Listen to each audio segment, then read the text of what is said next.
Welcome back, everybody. We're going to take a look at some highlights from the first round here, TPP on Miramar.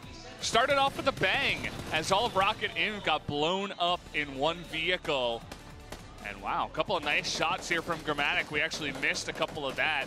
Media Bridge, MCN, they make it farther than a lot of people expected. But it also ended off with a bang. Started with one, Joel. Gen G Black almost got the first place in that instance, but did come up to a second, where Blossom was the last surviving members to get that last strike on. But Audrey Centurion trying to get this rotation in. Did a very good job against Catch, and that was really close, and Alarm, the clutch there. But we talked about Gen G Black, what they could have been from what the position they had. They had 3 members, and no other team had over 2. And to get to where they were, could have easily won out that one, but it was really important for them to play out the position and know the information of where everyone was located, and they just didn't have the eyes on Blossom in the end. Could get that first place, but still second place, a good place for right now the top team with Gen G Black. Yeah, 4-4.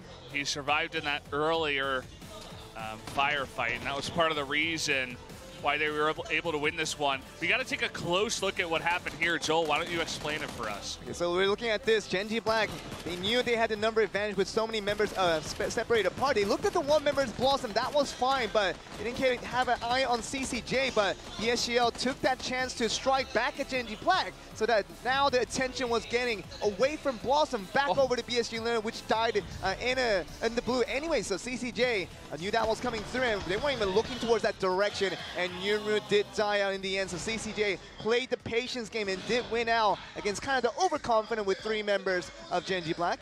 Yeah, so surprisingly, Blossom, who before today, they were in 28th place. But for round 1 on day 3, they get the chicken dinner and 8 kills to boot. So not a bad score there. Up at the top, 580 points. Of course, Gen G Black, more kills, second place. They're going to be right behind them, 515. And BSG Luna in third, going to be at 480 points. BSG Luna, I think that played that very, very well. If they were on the same side as Blossom in the terms of their map positioning, I think they could have done a lot better. But being on the same side as Gen G Black, I feel like that number 2 and number 3 were kind of stolen in the ways that they could have both easily gotten that number 1 spot. But Blossom, it's all about that patience game. And we talk about PUBG being, you can just not do anything for the entirety of the game, and you do the right play at the very end, you could get a chicken dinner, and that's a complete instance of what we saw out of them today.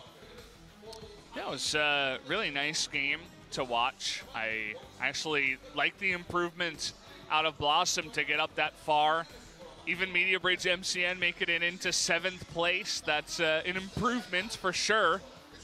And taking a look at some of the other names here on the second page, Cloud9 going to be in 12th place. Not the greatest performance from them.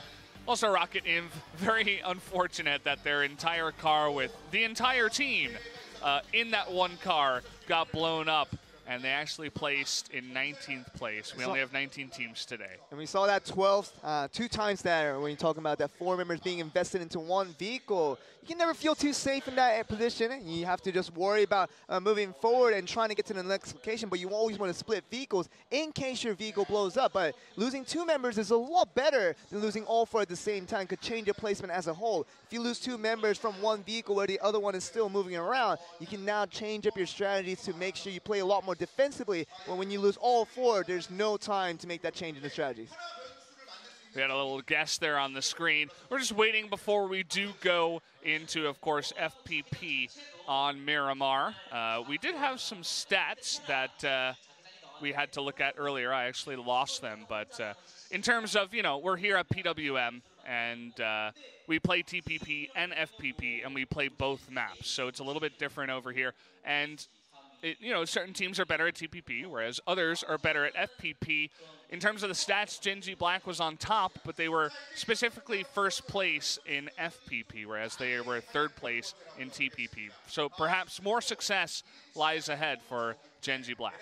And really goes to show you, current state of Korean PUBG is that most teams are good at TPP, but more teams that are getting better at FPP will have the most success overall. Yeah, seems that way, Joel. So guys, we're going to jump straight into FPP on Miramar for round 2.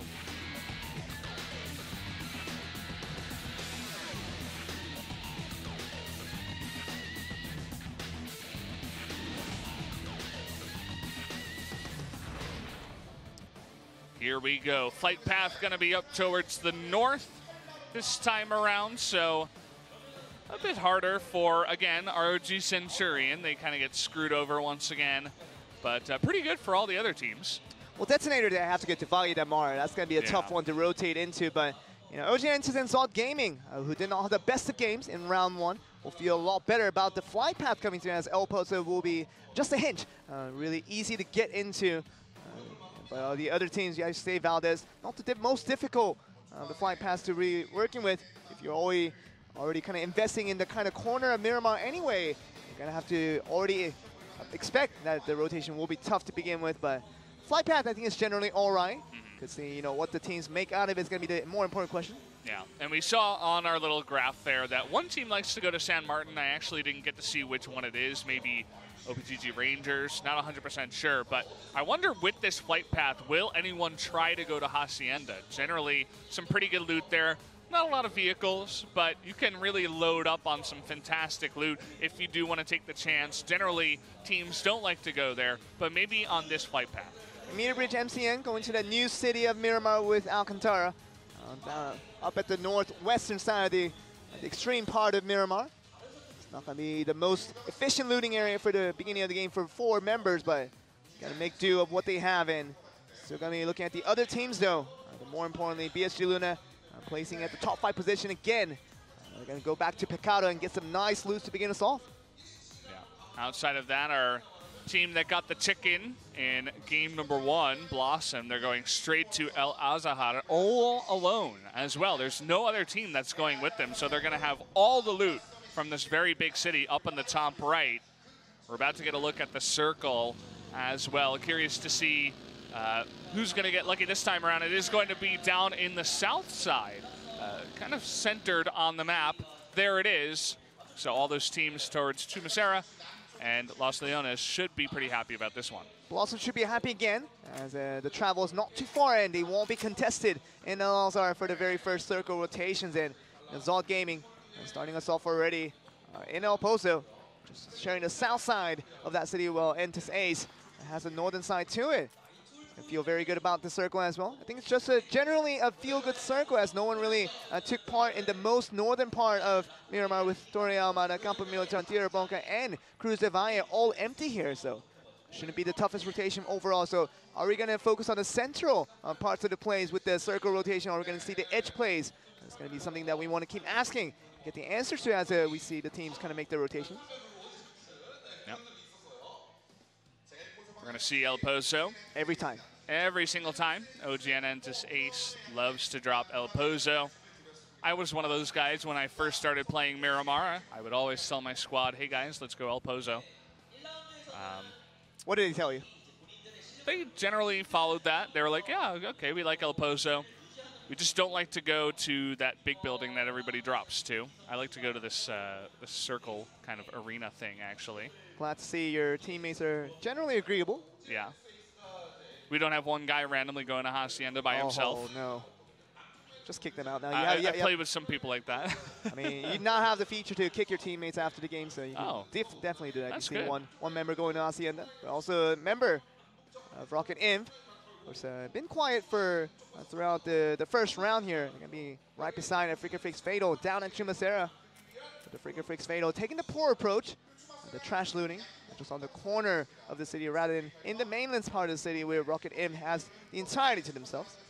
Yeah, and we mentioned teams that are going to be happy, all the Los Leones teams in Chumacera, of course, but BSG Luna getting 3rd place in that last match. They're going to be dropping straight into Pecado, of course, and yeah, they're going to be pretty happy about that that central location. They're very close to the center. Also says CCJ, I was talking about, feel like we're finally getting adjusted to PWM, but it's already 3rd weekend. Of course, the last week of your regular season decides your fate on whether you can go to finals or whether you have to go to the wild cards to have that one more game before you eventually make your mark on the final. But I think Blossom did all right for most of the season. They've just been really quiet because they haven't taken many fights, and you even saw in that round 1 where they did get the chicken dinner. It was through their last efforts more than the mid-process of how to get there. So this team's mindset is not all about the journey to get to the result, but it's all about what you do at the end game and what you do at the final minutes of it that decides your fate. And Blossom taking that approach, we'll get some chicken dinners, but need to be a lot more consistent to get to the finals. It's what they're wanting here. Seeing Detonator, you were talking about how they like to drop into Valle Del Mar, but they didn't have as much luck. They decided to drop earlier, loot some of the trash loot on the western side of this most western road, and then slowly walk, or rather run down to Valle Del Mar, as it seems like nobody has a car on this team. It does happen in Miramar, and we talked about the unfortunate situations where you kind of run for kilometers and kilometers and out and never end up finding a vehicle. And find this though, you're going to be very happy if your team Clux can get to that crate with M24 with a 15 times scope. Still very much a acquired item, an acquired taste. And some teams and some players don't even like using that item because it's so far away here. Yeah. Okay, we're taking a look at some more numbers. BSG Luna's Isco has 2 purple ones. I mentioned this before. If it's purple, that means you're top 5 in that ranking. So Isco just needs to get a little bit more damage, and he'll be up there in top 5 for everything. Wicked also following him up in top 5 for kills. The all purple is the dream for any player. It's really just trying to be the killer instinct. And the way you're trying to get to the games here. We see it in the kill feed that New 2K, Salt Gaming, we talked about them at Alpozo starting off the location against OG Nentes. Gonna get the first knock here. See if we can get the action to that. Taking another look at the map, teams have begun to slowly move in towards the center. Even BSG Luna moving south from Picado. Other teams like Cloud9 need to move more north, and they might even gatekeep Genji Black, as Genji Black is coming in directly from the west of their location from Monte Nuevo. C9 always tries to get in the center of the circle, which has cost them in multiple occasions. And gonna be surrounded here once again by Rocket and Vin. They know the exact whereabouts of where C9 is located. Just waiting to get the right shots off and gonna skip on the first 2 members and trying to go for the 3rd and 4th maybe and catch. Gonna be spotted right here from Hexa. Wait until he cannot get any help from his teammates and then go for the shot. Unfortunately, Hexa only landing 1 shot here. We have a fight between Draft and Bum, and Bum does go down. As Draft, the better shot overall. He's got a suppressor too, so he's just taking shots everywhere. With a red dot so far away, and Draft is not gonna be scared to take those shots on, and Bum already goes down for Sandbox, and it feels like Draft is gonna be on the killer instincts once again. Very fitting for a team like BSG Luna, who's always been about the aggression, and you see him taking the cover fire while the other 2 make the approach in, and Lunatic Flux is gonna be in the mix there. I wonder if they're gonna take some shots as well. Yeah, they should hear these cars. They are close enough, and you'll notice on the minimap that they're looking directly at where these cars are going. And it's a curious thing, you know, they really want to get this middle location, and they're just surrounding Lunatic High Flux right now saying, hey, that's our compound, you get out of there. And you talk about them starting off at Picado, and the circle is mainly just a little bit south of where Picado is going to be centralized at, so they could have just stayed in the city and just play the defense game, but like we talked about BSG Luna for a long time, and they're never really about the defense, and once they get a compound that will be untroubled, they're going to just move out of the cities early and trying to get the kills as they make their path forward. Still taking a look at Chumasera, it looks like Genji Black has moved their way into Chumasera from the west side, so they didn't head towards the middle of the circle, they just want to get a nice outer compound on the side of Chumasera. Figure Freaks Fatal starting off at Chumasera. They're on the right side of the city now, and Genji Black joined in the mix along with Rocketive, who initially started off at Chumasera as well. It's going to be the 3 teams, with Black just surrounding that cargo area. I'm talking about where they initially started off and made their movement in, and so looking at Asterisk as well. They're just a little bit above Chumasera, so a lot of teams currently in the western part, and the central part of the circle is going to be currently very, very occupied. Yeah, this is going to be a bit of an awkward circle because we should get the majority of the teams in here. Generally, everybody's made it in. Just Nightwolf and Entis Ace are the 2 teams that are struggling just a bit. You also have Detonator and Fire kind of fighting over Valle Del Mar currently. Feels like all the teams have basically made their positions count on the defensive stands for trying to go to the center part of the circle already. And Freaker Freaks Fatal, they started at Chuma Center, didn't move too far away from it, and still gonna be occupying these houses right here, these compounds, and just to see got anyone trying to move in. But I think the late entries will probably just go for the edges and still be happy with that. You'll notice that Shadow is #1 on both Miramar and FPP damage. Not a surprise, as he's #1 in damage overall. But then you have 2 members of Team Clux in the top rankings, #2 and #3 for FPP damage. Team Clux, one of those teams that does a lot better at FPP when you compare it to TPP. Ninja Black also looking at them as well. Talking about damage, something that's not a stranger to them in terms of statistics, but trying to just get some kills here, but wants to make themselves in a good position first, as they can strike down to Asterisk from afar. They're on the high ground. Could really look towards Asterisk if they do not notice them from the top here. Sexy Pig has eyes right now on Asterisk. He's going to begin taking shots, but Asterisk running around just a bit. Loker's the only one to take a little bit of damage here.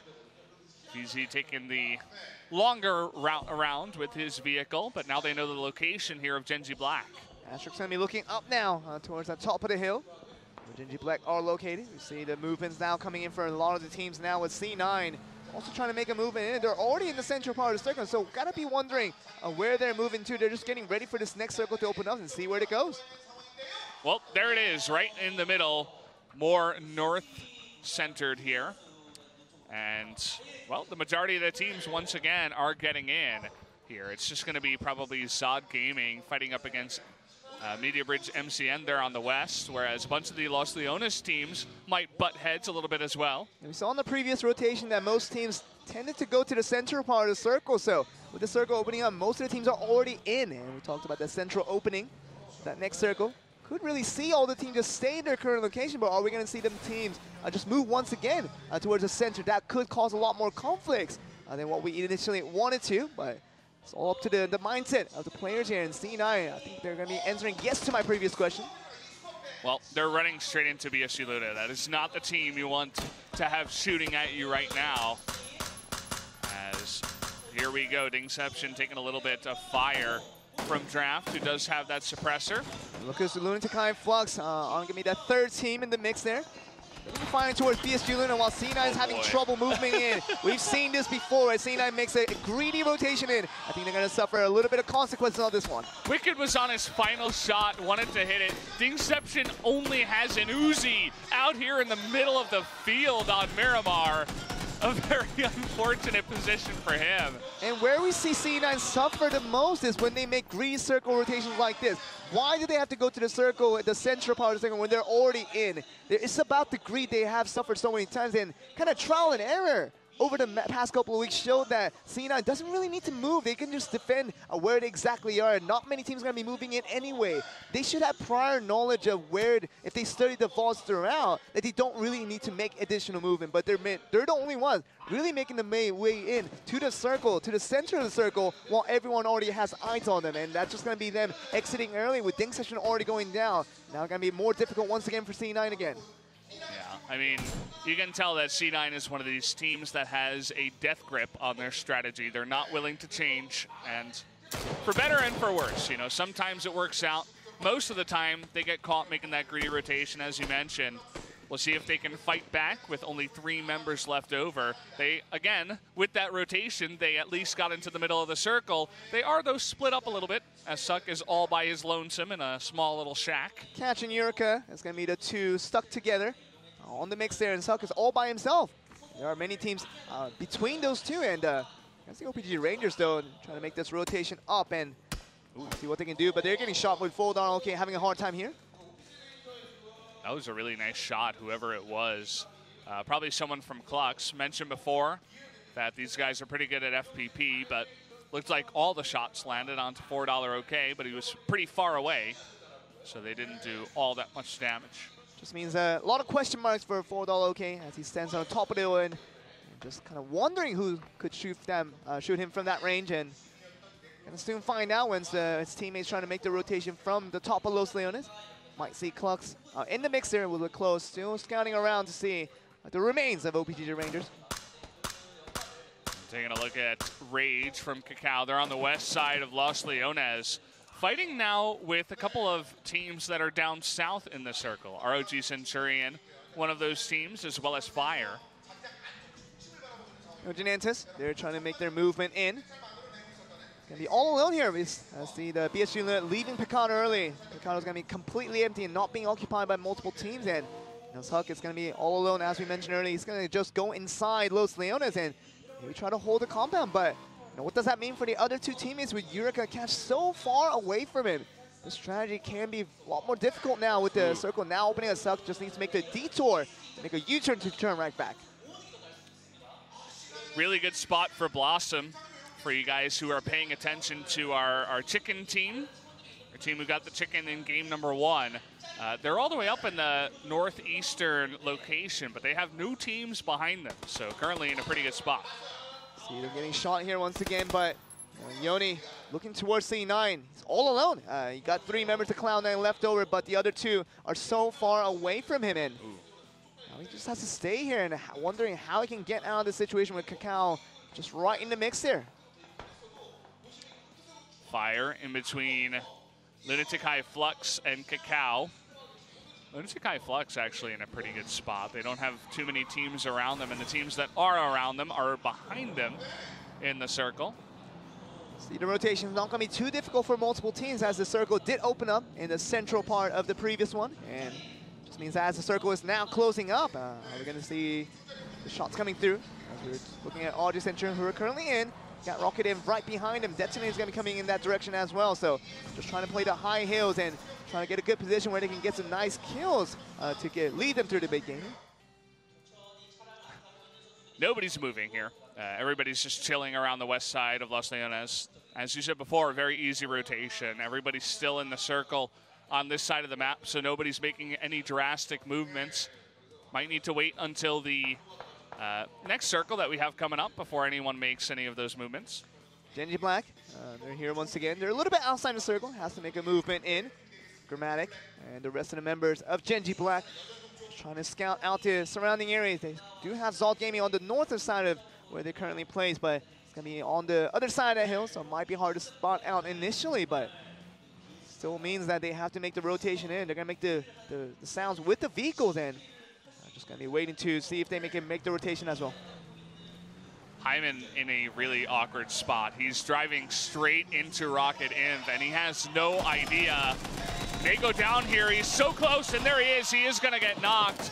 Trying to scout out for his team, but flew too close to the sun there as he just drove straight into 2 members who were waiting for him. ROG Centurion have all 4 members in the circle. Why did they have to send Hyman out, and what information do they get? They get very little information because they're not going to be moving towards that area anyways. They moved a little bit outside the circle to find out where Rocket Inv might be at, and they lose Hyman in the mix. And what that means is that they got the information that they really didn't even need in the first place, but they end up losing a member for it. As they say, not worth.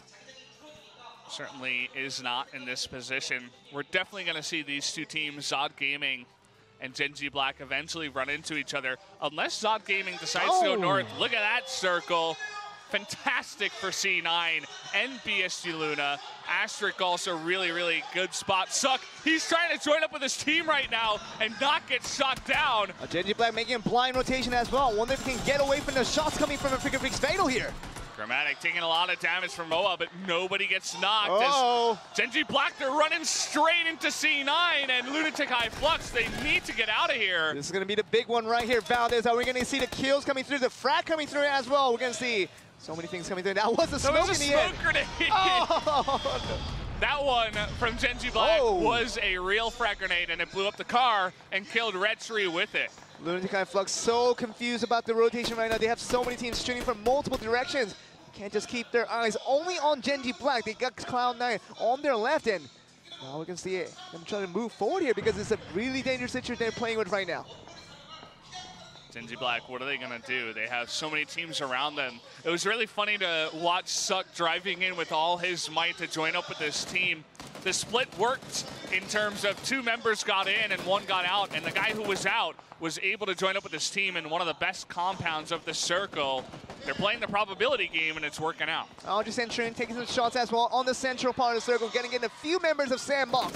With the last member, Ether, trying to get wiped out as well. 2 pucks going to go down to PSG Luna, but Audrey Centurion, they're in the open, so they have to be careful on the low ground. They don't get spotted by multiple teams, as one team is easy to deal with. When you have multiple teams, it becomes a lot harder to do so. Yeah, we're taking a look at this fantastic shot. Lunatic High Flux on the left, Genji Black on the right, C9 behind you, even Ether over here is right in front of you.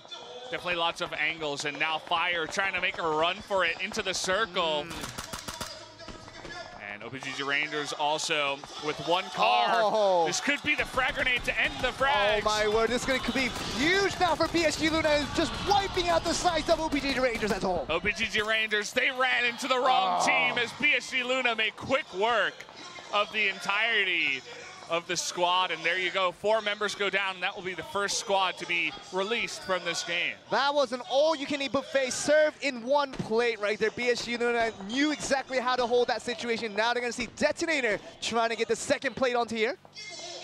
Detonator, that is really risky, I have to say. Once again, just trying to go straight into the circle and get a good position. Now, finally, teams have spotted PSG Luna.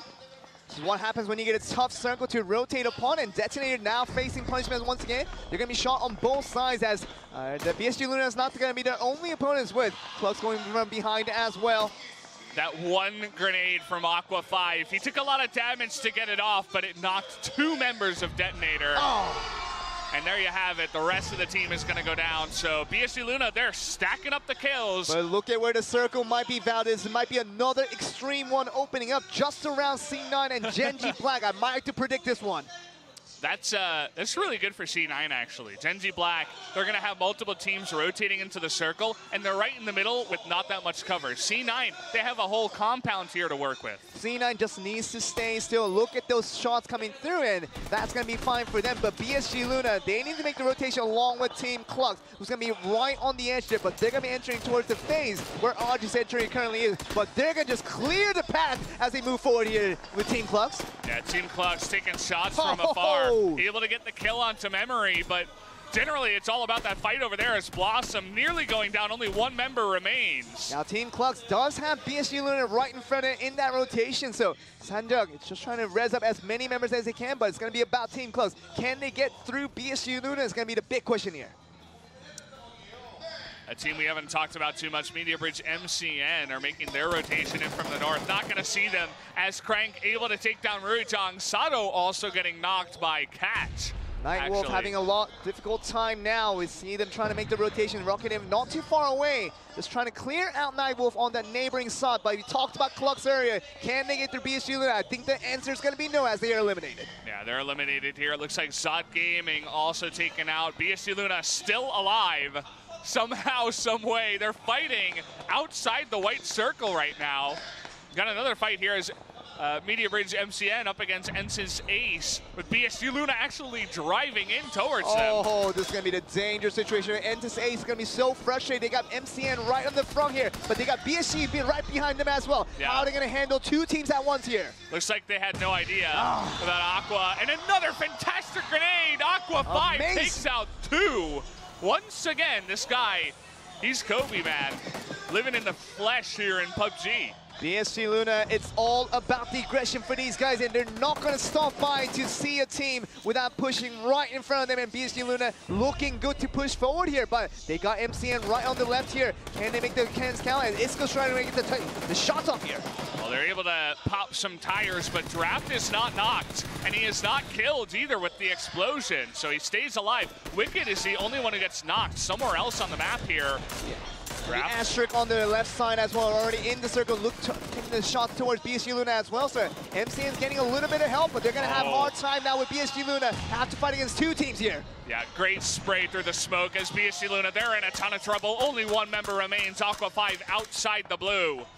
It's probably going to go down. Yeah, if it was BSG just fighting against MCN 1v1, that could have been a lot easier for them, but Asterisk was indirectly helping them out, so it becomes a lot more difficult for BSG who does go down with Aquafied, the last member, dying to the blue here. Trying to blow up the car and shoot below it here is Zeratong up against Lunatic High Flux, it looks like. Circle is going to be on the left side, so we do have Cloud9 still in the circle, as well as Genji Black. This means that Freaks Fatal taking the shots now. They're going to be the only ones really in the circle with Genji Black, and going to be the opposing ends, and really doesn't have many teams around their current position. And Asterisk just going to try to travel south, as you can see from the mini map right on the corner here. And Genji Black's going to be fine. C9 is going to be fine, but Freaks Fatal already going to be able to spot out the members, especially with Rocket In coming from the bottom here. Yeah, Rocket In, not too much cover as they're up on the hill, but they need to rotate. They're about to run into a Freaks Fatal there on the left side. Asterisk from the north is also going to be threatening a Freaks Fatal, so they got two teams coming in from both sides. Asterisk and Freaks Fatal, this is going to be the fight that decides a really good position right here, but C9 getting a lot of kills in the feed here. Yeah, it looks like it gets another one on Tasato, takes out Nightwolf, trying to drive in now, and Eureka able to take out 2 all by himself. Now Cloud9 is racking up the kills, already up to 5. Lunatic High Flux had to imagine there were going to be some people in that mix, and Cloud9 was ready for that defense right there. They're very good when they hold compounds like that and get a few more kills to make them feel a lot better. Yeah, Media Bridge, MCN now out of it. Looks like Zeratog's still alive outside of the circle, just trying to med up. So we have 5 teams, basically, and you can see them on your screen in the bottom right. I think Rocket In will have a harder time with the Freaks Fatal just ready to fire right upon them, but it's going to be more about Asterisk and the Freaks Fatal who's going to win that fight on the left side of that circle. And the winner of that will have a really good position to work with as they fight against Genji Black and also C9 in the mix as well. Yeah, you can see Jaden and Roa trying to go all the way west and get that angle onto Asterisk here. But Asterisk has eyes on them right now, so nobody fighting for now. And Freaks Fatal, they're playing a dangerous game here, splitting up 2-2 when they have multiple teams just around them. And Rocket In with Proud, the last member, going to be right in the mix. If he gets spotted, that's going to be him going down. But Freaks Fatal, if they have the 2 members fighting against the 4 members of Asterisk, but look at the circle for C9 fans cheering upon this one. That is about as good a circle as you can get. The perfect C9 circle. The Cloud9 gods pouring in from the clouds as, well, they're pretty much set. You just sit here in this compound and you wait for the teams to come to you. You wait for a Freaks Fatal and Asterisk to finish out their battle, which they're going to fight against later with Genji Black. And Cena just has to watch the show, get the popcorns ready, and just ready for the finish in the end, probably get another chicken dinner here. Now, there is a chance that Genji Black can be aggressive and try to take over the compound from C9. That would be the only time where they would want to, or be forced to take a fight. You can see members already trying to scout that out, but this is the real fight here. Shadow able to get a kill from behind. Proud takes out 2 all by himself. This is exactly what we're talking about. When you do get spotted out, that 2v2 split no longer looks good, and Proud is going to win 1v2 as they were so focused on Asterisk and did not imagine Proud right behind their mix. What a play, just not paying attention behind them. They just supposed that Proud wasn't going to do it. And here we go, Genji Black, they're moving into the circle. You see Catch getting that angle, he takes out Esther. He's gonna be ready to take out more here. Can he get more here? Oh, so close, Yoonroot is nearly gonna go down. Catch taken out, or rather he gets low, I should say. A Freak's taken out as Asterisk also goes down. And now Genji Black in a lot of trouble. Only Grammatic left alive, trying to get the res here. This is exactly what I was talking about earlier. Found this. It's going to be C9 and Genji Black going down. That probably will go to C9 as the chicken dinner winner here. Sexy Pig still alive, but it's not looking good for him or Seiho GG. It's 2 guys all alone up against 3 members of the entire squad of C9. 3 versus 1 in this 3-team remaining situation. They just have to look towards all the angles. They have a brief idea of where the 2 members might be at. They know it's not going to be about one team they have to face up against. And C9, they have a good circle once again. They have to wipe out Sexy Pig first, and they can get to the last member here. Sexy Pig gets a knock though. He's still alive. He's still got a chance. Catch is going to get knocked, and now it's only 2 members. Sexy Pick does go down, and now Seiho GG, the only one left remaining against 2. It's really hard to lose this one, Valdez, as Seiho is going to be scared out of his mind knowing that he has to fight 1v3 and is not going to go in very aggressively here. He's far away from the circle while C9 has already maintained a position. I think it's up to C9 now to disperse their members into multiple angles so that Seiho will be spawned out eventually in his current location. Yeah, the question is, with only 31 bullets remaining on his main gun, does he just give the kill away? Does he just go into the blue and kill himself? Because can you really 3v1 in this position? It's not likely. We're finally seeing Suck make that rotation now, trying to disperse himself away from the rest of the members, just going on a scouting mission here. He's going to go for Seiho G and trying to get that last 10 point, which will be crucial in their standings here. There you go. That's all you need. One headshot. And down he goes. Cloud9 is going to take the chicken dinner for game number 2. And very nicely done there, Cloud9. They had the circles gifted, wrapped, and ribboned, and given right to them for the very last few ones. But they still had to play that correctly in order to get the chicken dinner, as Genji Black had a full squad waiting for them. But they were looking towards the house, and they got the first few picks. And that was really important for all these people cheering for C9 round. Very happy about that chicken dinner. Yeah.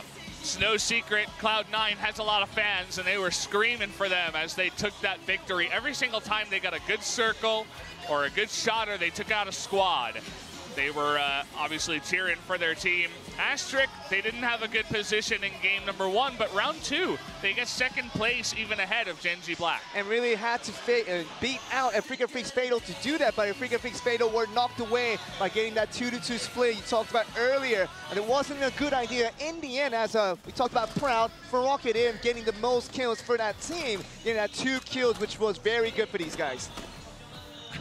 Well, we're gonna get a lot of BSG Luna highlights, even though they did not play super highly. They got so many kills in this game. 13th place overall for BSG Luna, but still got a lot of kills in the mixer, and that will probably put them in top 10 just for this round alone. And Proud, this was the beginning of what he could do, as Crank got that kill on that one, but Genji Black, I think they played that really good there, just playing the position and mixing up their aggression and their passive plays. Very, very balanced and very, very nicely, though. This was a big play coming from BSG Luna, very very typical of what we can expect out of them. Yeah, even though it wasn't the chicken dinner, it was kind of the chicken lunch, as it was served on a platter directly to BSG Luna. 4 kills extra for BSG Luna. They get another really nice grenade onto Detonator here. So many points going to be given over to BSG Luna at least. But I feel like BSG Luna, after getting that nice 4 kills onto an entire squad, they got a little bit excited and tried to move into the teams where they did not have the advantage, and they do go down in 13th, where I feel like they could have done a lot better, where we see them go down a little bit later in this highlight. Like the spray here from Attack Die. He does a really good job to take out 2 members there, BSG Luna. It's funny to see, actually, Media Bridge MCN, the one to gatekeep BSG Luna. Don't see that too often. Gonna see C9. This was a big one right here. If they didn't get this defense count and Lunatic and Fox won out in that compound, it could have been very, very different and could have got them another first place. Could have very much been a different team. I love this move from Proud. He made me proud. I'm sure he made you proud as well, as gets 2 kills, and then even though he goes down eventually here, he gets a 4th place finish for his team as well. And I feel like Proud wouldn't have won out that one if Afrika Freaks Fatal with all 4 members didn't split up 2-2. If they stayed all 4 together, I feel like they could have had the reactions to fight back against him. And it was in the end, Seiho GG was not gonna just give up his position easily and suck. He doesn't wait for that long and tried to get that kill right and gets another 10 points right there. Yeah, so guys, we are gonna head straight into the interview now, and I'll hand it over to Joel for our translation to see who we will be interviewing tonight.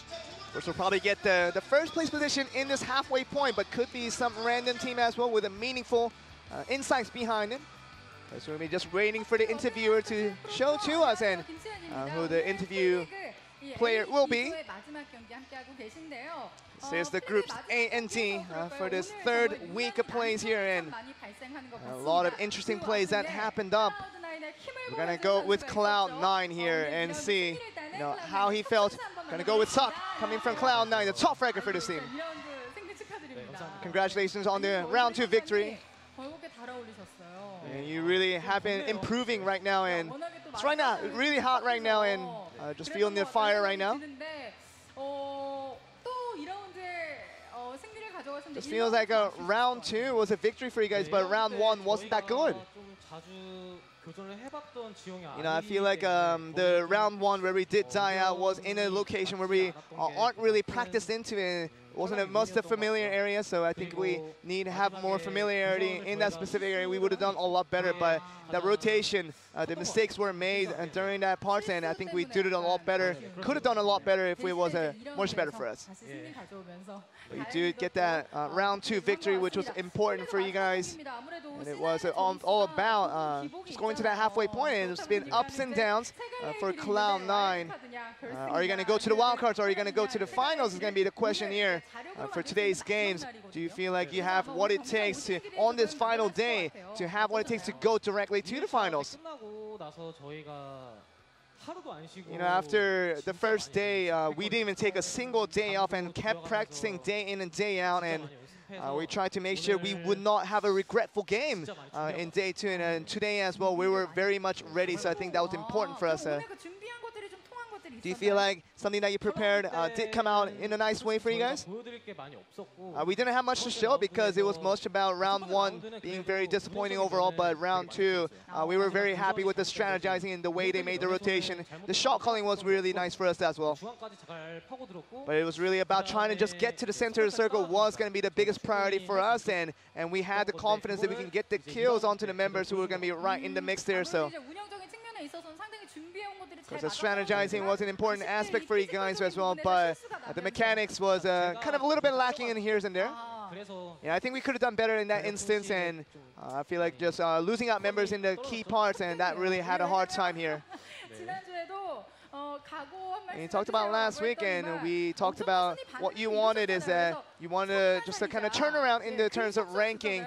And so you were saying that, and it feels like that was what came true today. Was really significant for you guys. And today, how do you feel about what you kind of wanted, and what did you get out of that in terms of results that you had in the first 2 rounds? I mean, for me individually, it was the team plays well, and I feel like we're talented groups of players, and I feel like the right opportunity arising, we can make the best out of it and try to make the best result out of it as well. But that's just how I feel right now. And of course, in round 2, you guys had a tough start, losing out a member with the Inception going down very early in the game. We thought that might come true again, where round 1 might repeat itself here in a bad way.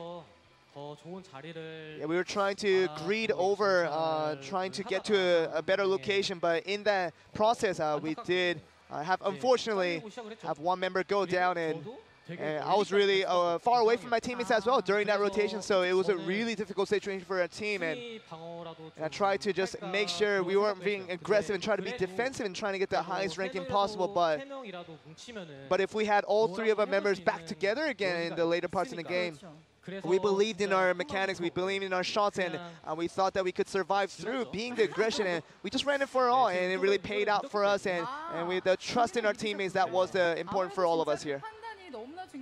Of course, being aggressive was important for you guys, even if you guys lost 1 member in round 2 very early in the game, and that really did get you the chicken dinner in the end. Of course, getting back to the 3 members strong was important for you guys. And let's talk about the last fight here, because it was important, and Genji Black was the opponent.